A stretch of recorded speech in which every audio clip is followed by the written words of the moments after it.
Senator Kenywa,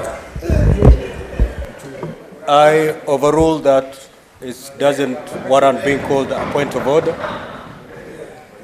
If you have a problem with language, I think you better go to a language class and not stand on a point of order. Senator Haron. Mr. Speaker, I wouldn't wish to be drawn to the previous utterances, but just to say that as fathers in this house, we shall revisit at the right time. Anyway, Mr. Speaker, these are two very important petitions that have been brought before the House. First is a petition by Senator Mariam Sheikh on behalf of Mihango residents. Mr. Speaker, I know Mihango very well. I grew up not very far from there, and perhaps played football as a young kid, very close to where Senator Mariam is speaking about. And to be in this house this afternoon, Mr. Speaker, it will be gross abuse of the premium position of privilege that I have as a member of parliament to just rant and say this is wrong, shouldn't have happened, and expect that things remain the same. Mr. Speaker, those that have been in this house, and including everybody that's here this afternoon, know that on more than one occasion, we have considered petitions on citizens that have been evicted from various properties. Many times, countless times, I have lost count. And we keep on sharing our rage. Then we go wash our hands, eat mandazi, and go home. That's not what we are paid to do as members of parliament, Mr. Speaker. It will be great dereliction of duty if the committee responsible, the one that shall handle this petition, shall go, visit, listen, and just come back to this house with a report left out to gather dust in this house. I propose, Mr. Speaker, that this committee goes beyond the call of duty to not only just establish the truth on these residents, perhaps if KPLC will be found to be at fault, Mr. Speaker, first of all, impose a fine, and we have that responsibility. It's possible. We can give such directions, Mr. Speaker, and propose that they seek that the citizens actually be compensated. But over and above, Mr. Speaker, the most important thing is that can we come up with legislation, Mr. Speaker, on how to carry out evictions in this country, Mr. Speaker.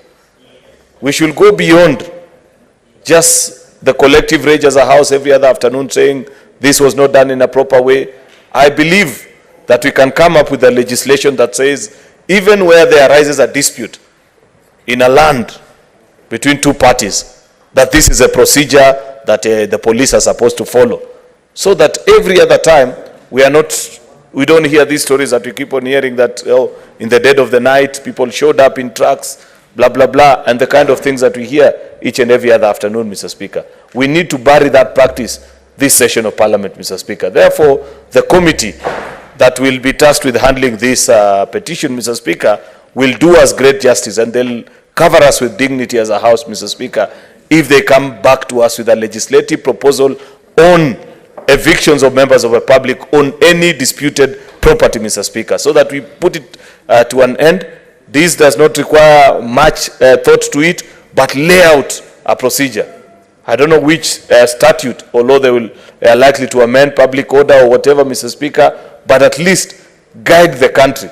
It is clear that the reason why these violations continue to happen so many times, Mr. Speaker, is for want of good laws, Mr. Speaker. Therefore, I believe that will be good justice so that we never sit here on another afternoon, Mr. Speaker, to just lament and go and have mandazi and go home, Mr. Speaker. Secondly, Mr. Speaker, is a very interesting petition by Senator Hilary Sigei, which seems to have escaped the notice or the attention of many senators, because I've listened to most of my colleagues and they have only commented on the petition about evictions by KPLC.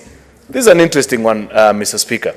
You do know, Mr. Speaker, that global conglomerates are increasingly facing scrutiny, either by parliaments or regulatory bodies in the countries within which they operate in, Mr. Speaker, for various malpractices, either in their accounting reporting or even in breach of data, and so many foul things that these institutions are found, Mr. Speaker. Mr. Speaker, or various breaches of the law, Mr. Speaker, that these multinationals are found to be in breach of, Mr. Speaker. You do know, Mr. Speaker, that presently in the European Parliament, there is a big fight between the Irish data regulator and Meta, the parent company that owns Facebook. And they have been fined over $1 billion just for breach of data, Mr. Speaker, for transferring data from European residents back to United States, Mr. Speaker. It points to the fact that citizens, regulatory bodies, parliaments are increasingly becoming aware to the evil practices of many of these multinationals that operate in countries other than their origin with very little regard to the rule of law. I know this is a practice. It's not just EABL as is being mentioned in this petition, Mr. Speaker. I know for a fact, when I read the tax records of KRA, Mr. Speaker, and you read about leading taxpayers, for example, you know that you will find very small eco-lodges in Narok are paying more taxes than the people that run the huge multinational plantations back in Kericho, Mr. Speaker. It cannot make sense. It doesn't make sense. But because of exactly the same situation that is being described in that particular petition, Mr. Speaker, KRA are not able, Mr. Speaker, to follow through and ensure that the people that these institutions pay the taxes that are due of them, Mr. Speaker. And in fact, you know, unfortunately, Mr. Speaker, because of the pettiness of the conversation around the finance bill of 2023, very important snippets and proposals that have come through after many years of conversations about what to do with such companies are missing out. In the finance bill of 2023, Mr. Speaker, you will find a repatriation tax proposal where it is now being proposed for these companies that repatriate profits out of Kenya that they first pay a local tax within their country where they apply their trade and practice. Because we pay police officers, we train their employees, they use our roads to run their trade, then they go and do their books in London and in all these other posh capitals of the world, paying very little taxes to this country, Mr. Speaker. I hope at least in the fullness of time, when the dust settles and we have an adult conversation about the proposals that are in the finance bill of 2023, at least that shall not be one of the proposals that will fall down, Mr. Speaker, because I know National Assembly, it's not the first time that this is being proposed, but you know, unfortunately, as a House, we do not have the powers to legislate on tax matters, Mr. Speaker, but at least we have a platform and the voice to speak on these particular issues. Therefore, we'll be watching with keen attention the proposals that will come from whichever committee will handle that petition on the practices of EABL, Mr. Speaker, that we are being invited to listen and learn from that citizen that has petitioned this House, Mr. Speaker. It's of great interest, Mr. Speaker, to note that while this citizen had the choice to take this petition either to the National Assembly or the Senate, they brought it here to the Senate. Maybe there's something they know about us as a House. Let us not kill the hopes that they have about us as a House, Mr. Speaker. I thank you. Senator Ledama. Thank you, Mr. Speaker. Mr.